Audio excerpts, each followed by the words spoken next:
Aloha, namaste. This is Alexis with Radha Home Yoga, and I'm here talking about our full moon today, which is in the star of Uttarashada in sidereal Capricorn.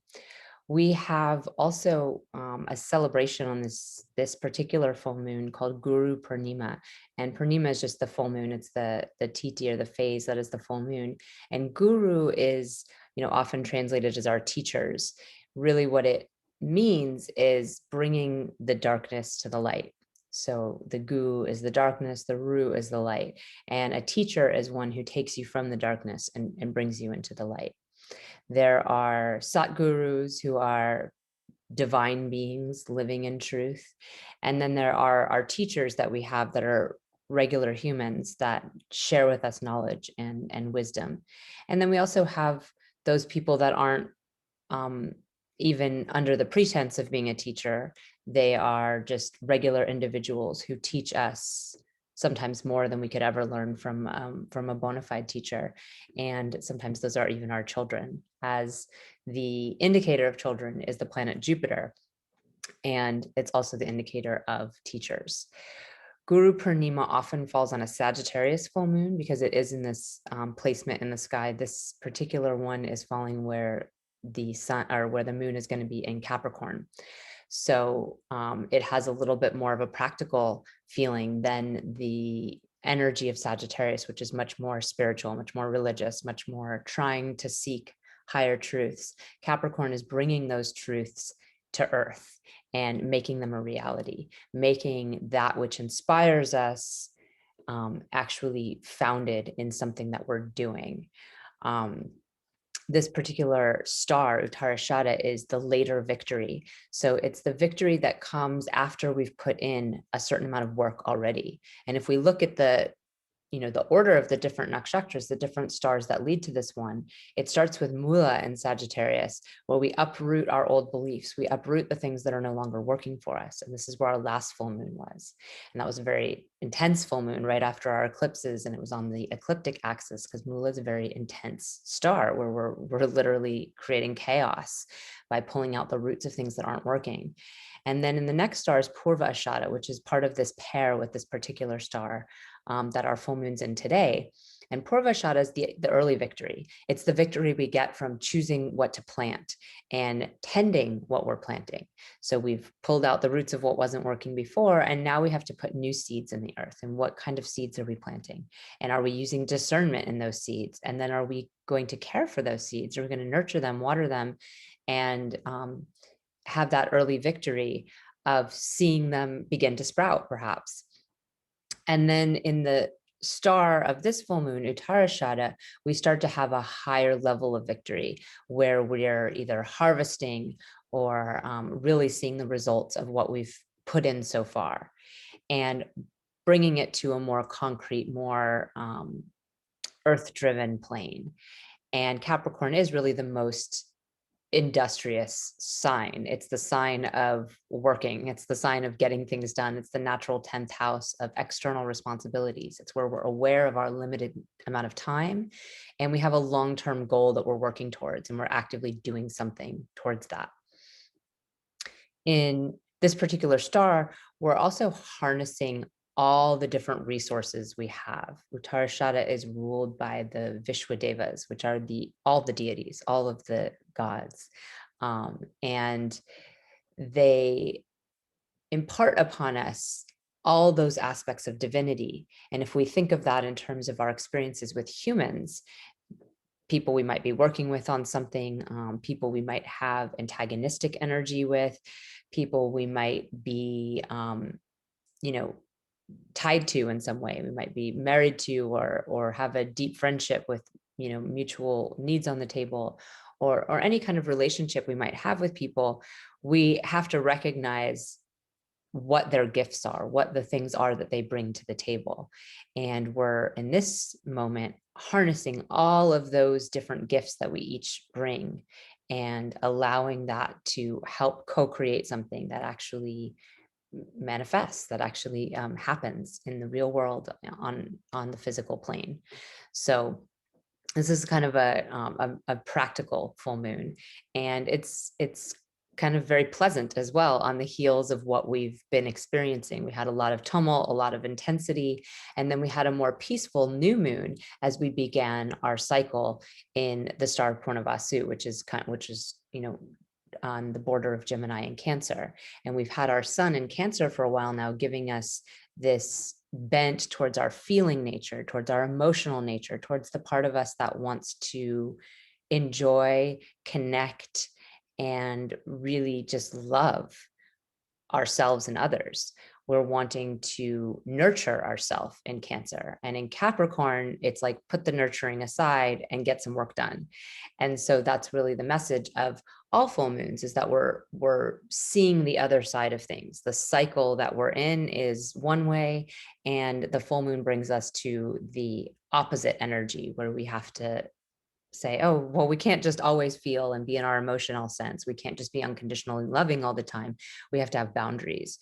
We can't just be, emoting. We have to be working. We can't just be feeling all of the different feelings that we feel and nurturing each other. We have to actually make things happen. So this polarity between Cancer and Capricorn is really the polarity of like home and work, and our part of us that sacrifices sometimes feeling good in the moment in order to get something done for a long-term vision, which will provide us the security we need to actually feel good for a longer period of time. If we're constantly chasing the immediate feel good, we're not creating lasting systems or lasting scenarios that will provide us with ongoing peace. If you think of it in terms of building a home, because Cancer is the fourth house, it's rules over the home. And if you just want a home really quick, you can go find any number of places that you could stay perhaps, but there might be a rent involved and you might have to pay that ongoing for the rest of your life to stay there. So it's not a lasting situation. It might be a temporary place, or it might be out of your budget, but feel really good for that period of time. Whereas if you made a sacrifice on the front end and didn't feel as good in your immediate moment, but you were building something that was going to be yours, that you were going to have forever, and be able to find peace when you couldn't work and actually still have a place to live, then that would be that trade-off, putting in the external responsibilities, the work on the top end, where you have to do everything that doesn't feel good in order to create a lasting, better, secure feeling. So this is the polarity, this is the axis that we're dealing in right now. And because our new moon was actually still in the Gemini part of that star of Purnima, we actually have moved the sun into Cancer right after that. And now we're going to have a Cancer new moon coming up at the end of this. So the start of the new cycle has actually already been a cycle we've been involved in, because the sun's been in Cancer. So we've already been experiencing that Cancerian energy by the time we got to this full moon, even though we didn't have the actual new moon yet in Cancer.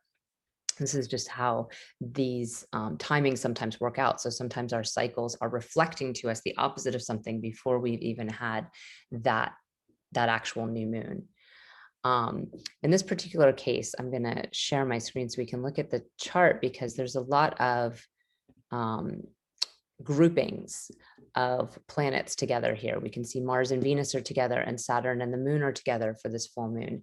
And we can see they're across from each other. Jupiter's across from Mars and Venus, Saturn, moon's across from the sun, and Mercury is just a little bit away from joining the sun here. So Saturn being joined the moon is, obviously it can present some kind of feelings of depression or loneliness or sadness. It can be really reflective right now because it's retrograde. So it might be, either reminiscing or going back over old ground, or really rethinking your commitments to things. The energy of Saturn joining the moon is one that can weigh down heavily on our psyche. The moon is where we're trying to connect to other people, and Saturn is where we're very boundaried and solitary and aware of that time, aware of the fact that we have a very limited amount of time to build that house, to create that long-term stability, aware of the fact that we have a limited time to actually exist on Earth at all, and that one day we'll die.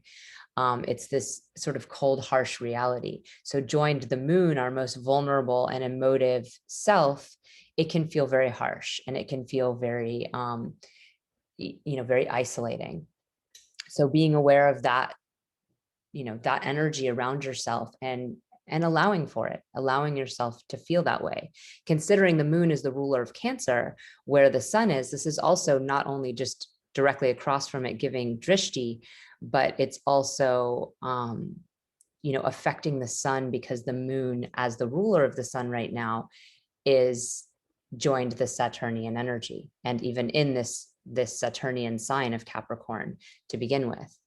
The sun is in good dignity in Cancer. We reflect our power in a more maternal way, in a more emotional way, in a more connective way here. We don't shine our power on people and sort of possess it in that same way the sun shines in Leo, for example, but we have a different way of holding power through the maternal instinct. And right now he's in the star of Pushya, where we're very nurturing. So the constant nourishment we give to everything is actually where our source of power is coming from.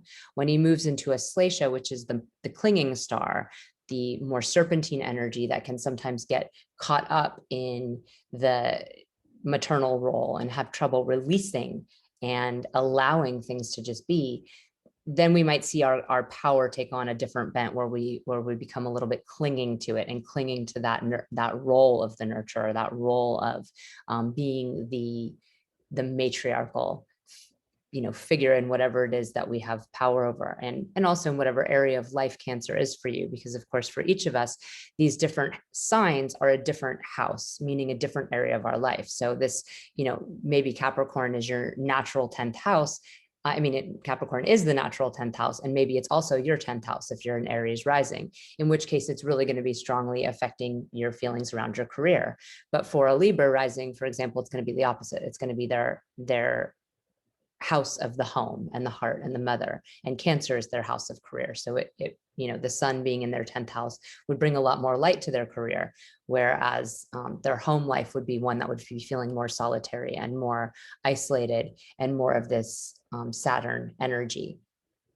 But just having those two across from each other, Saturn and the sun, provides a couple different things. First of all, Saturn is the illegitimate son of the sun. So Saturn was born of a false union, or a union that was shrouded in deceit. And the sun rejected Saturn and didn't take him as a proper son. And so Saturn has animosity towards the sun, and the sun has animosity towards Saturn. So they're not friendly to one another. That's the first thing to understand. The sun wants to stand in its power, and Saturn's there reminding it of fear, reminding it of past mistakes, reminding it of humility, reminding us of everything that can go wrong, and all of our failings and potential pitfalls, even that we're going to die one day and not be the king anymore, and not be the sun. Saturn also has a very drying effect. The sun is very hot and Saturn is very dry and cold, and that drishti from Saturn to the sun, and in this case it's a mutual drishti, can be very drying, very dehydrating. So a need to drink a lot of water, a need to be in water, period, is something that we come in a Cancer cycle, where we need to nurture ourselves with the water element. But particularly right now with Saturn across from the sun, we can feel that drying, and it's retrograde, so it's internalized energy, so it's even more inside of us. The outside world is raining, but we might still be very dehydrated. Here in Hawaii, it's been raining for days, but internally we still need to take in that water, even if it's not dry and hot outside.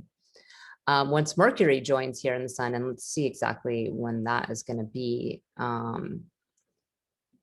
I think 2 days. Yeah. So on the 25th, probably even a little bit earlier in the day than this, we will have Mercury join the sun. So Saturn will then be in mutual drishti with Mercury, and the moon will actually then be in conjunction with Jupiter.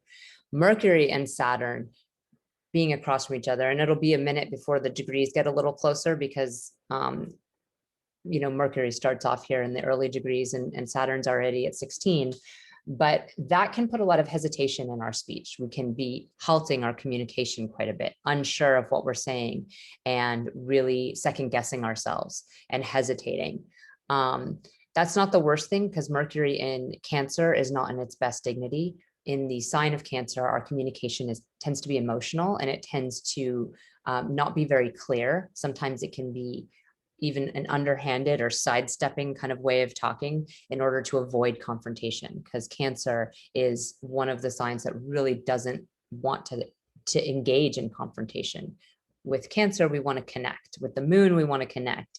And anything that feels disconnected or combative, or like it might cause some disharmony, we tend to shy away from. We tend to sidestep away from in that crab-like manner. And Saturn giving drishti would increase our tendency to not speak at all. But in many ways, if our speech is going to not be clear and not be grounded in an accurate choice of words, and we're going to be kind of emotionally reaching people, then it's actually sometimes better to have some hesitation, because we have more of a, more time to think about what we're saying. And is that really true? Or am I in a way almost manipulating this person by using my emotional words to try to, trigger their emotions so that they communicate with me in a way that feels good to me? So that's a lot of what can happen with Mercury in across from Saturn. And in conjunction with the sun, when Mercury gets really close to the sun, we also feel very unheard. So that increases our emotional feeling of not having our needs met or not being reciprocated when we're giving, because we're like, oh, no one's even listening to me. No one's even hearing what I'm saying. So those are all things to just be aware of as we move into the next couple of days after this full moon. I'm just going to go back so I have it at the accurate time again for here. So we also have this Jupiter across from Mars and Venus. And we can see in this case, the degrees are pretty close.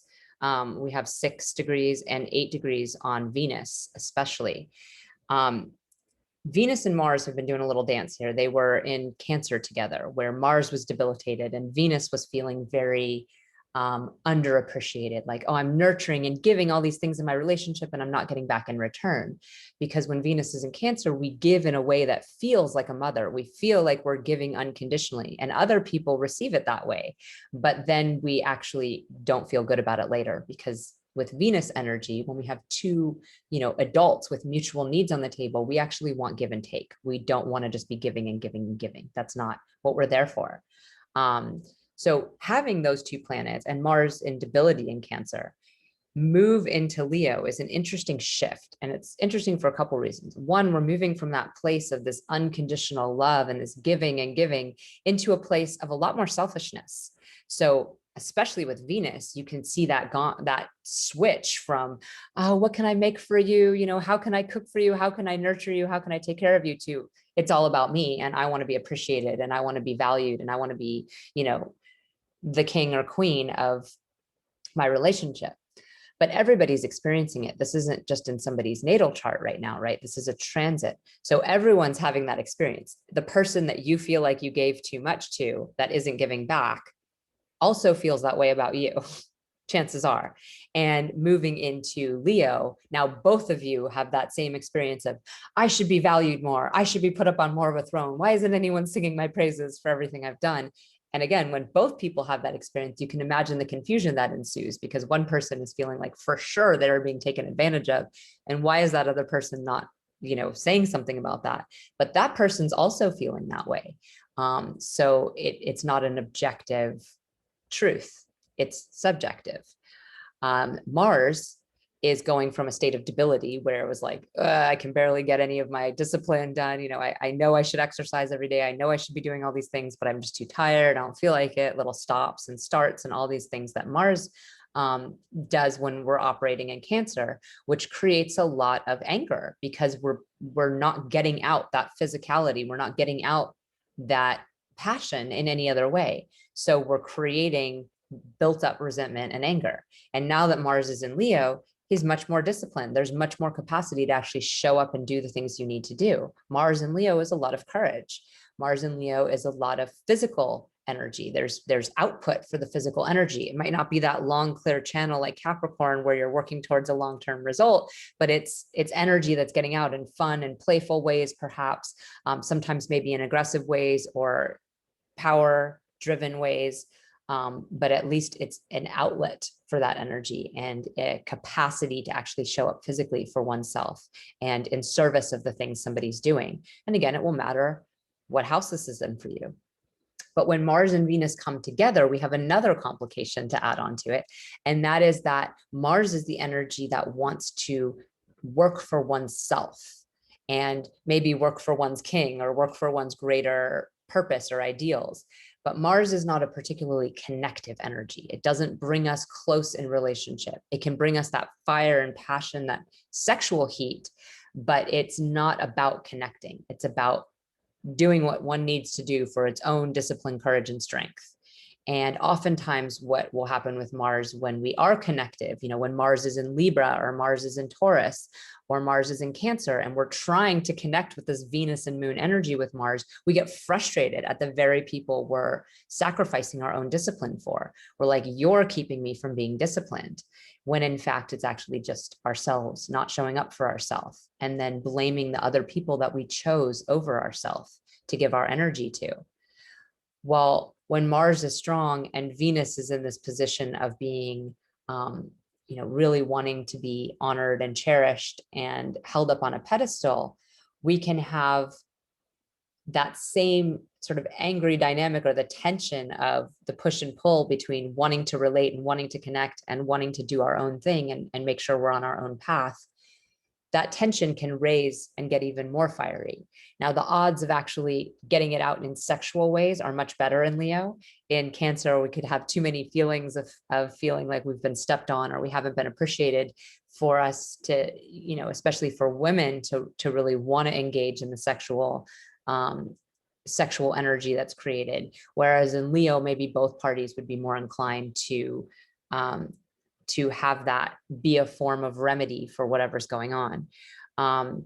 But it can happen again and again and again because there is so much fire, and Leo's really where we can, stand up tall for a minute. And then if we make mistakes, we sort of poo-poo them away and just come back again a little bit later, and try it again, because we're not, in Leo, nobody's really bowing down and saying, oh, I made a mistake.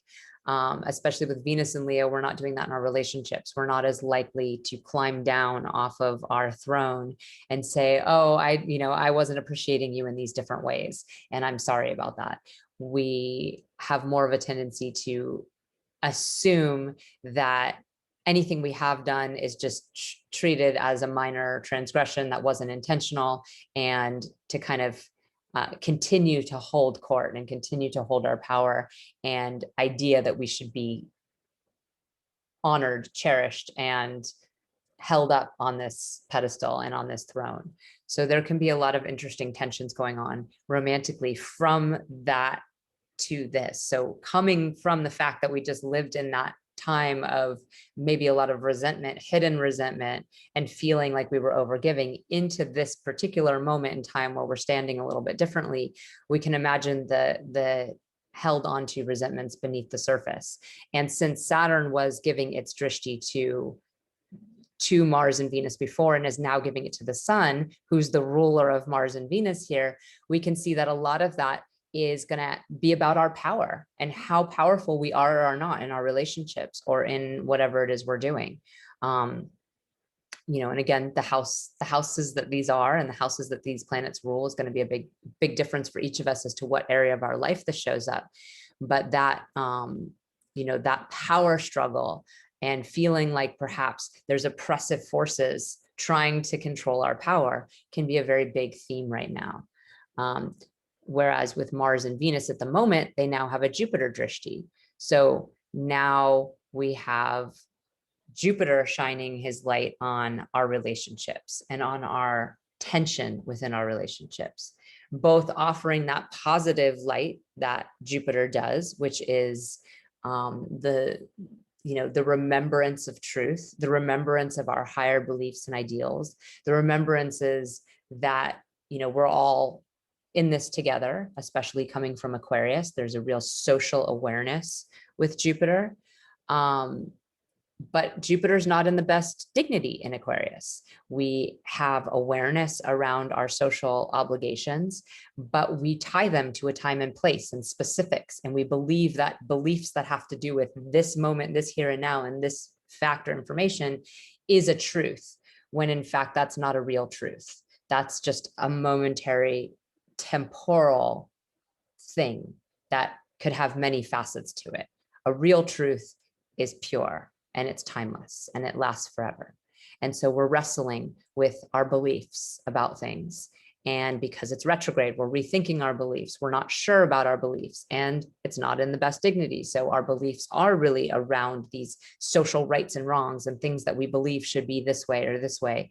And we're having trouble connecting to pure beliefs. We're having trouble connecting to pure truth. And how does that reflect on our relationships?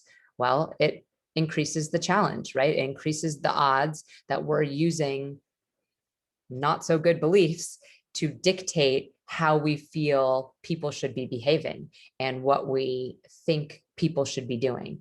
And we're taking less time to reflect on our own way of being in relationships because Venus is in Leo. And in Leo, we're not spending a lot of time reflecting about our behavior. Leo is the king. Leo is like, everyone's here to serve me. And I'm sorry if I stepped on you, but that's just part of being a lion. Let me give you a big hug and make it better. Let's go play a game, or in this case, romp around in the sack and forget about it, because I've already forgotten about it. It doesn't affect me. So I've moved on. And that can create a lot of resentment and a lot of issues down the line for us in relationships. So something to really kind of be aware of as we move into this time. It's an interesting Guru Purnima because the moon is not in Sagittarius, it's in Capricorn. It's joined Saturn, who in many ways is an opposition of Jupiter. Saturn is a constrictive energy. Jupiter is an expansive one. Saturn is where we're like, oh, the cold, hard facts of reality. Jupiter's like, look what could be. Think about how it could be, what inspires us, what grows us. Saturn's like what shrinks us, what makes us small, what humbles us. So they're very different energies. In many ways, there's almost a complete opposite energy that we experience with these two planets. And so having Jupiter in Saturn's sign in poor dignity and having Saturn join the moon really dims some of the light on this particular holiday. And we have to really soul search deep to remember that light that our teachers offer us, and to remember the teachings, the pure light of the teachings, and how they, how when we embody them, when we're in our highest state, when we're in our highest light, we do those practices, and we maintain our discipline that Mars brings us on a daily basis 4 times when we don't feel like it. For these moments in time, when Saturn's joined the moon, or when Mars was in Cancer and it's debilitated, we keep those patterns going so we can still find that light, so we can still find that discipline when it's not really easy to find, when it's not as bright. So this particular Guru Purnima is one where we have to really either have a very strong practice and a very strong history of showing up for that practice, or we might get really lost in what our teachers and teachings are really offering us. With Jupiter retrograde anyway, it's a time of questioning a lot of what we've been taught and questioning our teachers. And the truth of the matter is 99.99999% of the teachers that you're engaging with are not enlightened beings, right? There's very few enlightened beings on Earth, and most of them aren't probably even very visible or out for people to just see and know. So unless you have your own Satguru that you are in deep connection with and have regular contact with and capacity to actually, have this exchange of light, chances are the people that you're receiving teachings from are also quite flawed and human and going through a lot of these issues and inconsistencies themselves. And in that case, we do question our teachers because we see something that we don't agree with. And we're like, oh, well, how could they be that kind of person? And especially right now in the current state of the world, where we have a lot of categories and everything's getting shoved into one category or the other, that kind of person, that kind of person, that kind of person, that kind of person. It's this polarity of thinking that obviously isn't very wise at all, or reflective of light, that to try to, put people into these kind of categories. And that increases our chances of questioning what we're learning from people, because we're more likely to say, if there's anything that sets off a red flag for us of something that we have confirmation bias on, it's going to be harder to not, write off those teachings or say, oh, I don't want to, I don't, that nothing is true now because that one thing didn't work for me. When the fact is most of the teachers that are here on earth, even very well-known ones or ones who are sort of presenting themselves as true gurus, and I say that because that's my experience of them. And I don't say that in order to put down somebody's teacher, but I say that because most of what I've seen of people who present themselves in this guru-like way are very flawed humans. I'm not seeing pure light of God's grace shining through, just because somebody has, some very good words they speak or some very knowledgeable wisdom they share, doesn't actually exalt them to that status of Sat Guru. It doesn't actually mean that they are full of truth. They might still have some deep flaws, wounds, and areas where they're acting in a lot of inconsistency. And if they're not honoring that or showing that, then it feels false. It feels like they're trying to put themselves up on a pedestal or a podium, and not owning the fact that they're quite human still. But the good thing about this sort of Jupiter retrograde drishti and all this is it gives us a chance to have that discernment and to realize the cold, hard reality that there aren't a lot of enlightened people on this planet, and that whatever words we're reading that feel so powerful and amazing to us, very well might be written by somebody who has a lot of very human problems themselves. And a lot of the truth and light that we need to find at this point in time is really going to have to come from our practices and our inner work. And we are not as much in the business of seeking an external human to be that for us, but we can still honor and respect and love the various teachings we've gotten along the way and the teachers who've imparted that. And sometimes the teachers really are not actually a teacher at all. Some of the most profound teachings I received in India, for example, did not come from a bona fide teacher. They came from just regular humans living their life. And sometimes the poorest of regular humans living their life, who really no one goes to and values and respects their opinion. And yet they had the most profound wisdom to share just by living their life, and just by me observing that in an open state of mind.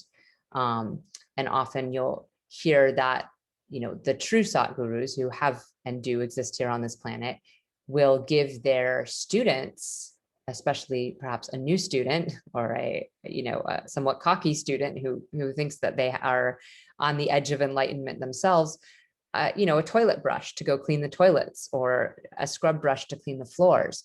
And the idea is that this janitorial work or cleaning a toilet is the most enlightened work you could possibly do. So there's a need to remind ourselves to come down to earth and to do the dirty work. And it's a good reminder coming from Aquarius here on Venus and Mars in Leo, where we might be forgetting a little bit. We might get a little bit up on our high horse and we can be pulled back down to earth again. And that is very necessary. It's a very necessary thing that we are constantly checking ourselves and checking our own, not just our confirmation biases, but our own ideas about how things happen in our exchanges with people and how far we are on our path, or how much we have black holes of awareness about our behavior and how it affects other people. These are all really important things to recognize, even if they're humbling and even if they don't always feel as exciting or wonderful as not realizing those things and thinking, that we are close to enlightenment or very empowered, or the mistakes we make are not as big of a deal as the mistakes other people make. That is a actual concept in psychology. I didn't take much psychology in college, but I did take Psych 101. And that was one of the principles we learned about, is the idea that if you have to cross 5 lanes of traffic in order to cut somebody off to get off your exit on the freeway, you make all the excuses in your head. You're like, well, I had to do that, because I had to get off and there was my exit and I didn't know it was there, and oops, sorry. But somebody else does that in front of you, and you have this whole story about what a horrible person they are and how they're just this awful being that would possibly do something like that, even though you might have done the same thing 5 days ago. So this is a concept where we have a hard time not being the protagonists in our own story, and not making anyone who crosses us in any way or doesn't harmonize with our own agenda our antagonist. So this is something to really reflect on in this time, and I hope this is helpful for you. You can like or share or comment on this particular post or video, but if you want to receive future updates and forecasts, I have a newsletter that I send out every 2 weeks, and sometimes for some special occasions. So when Jupiter or Saturn, when there's a big transit happening, I'll send out special reports, usually for all 12 of the rising signs.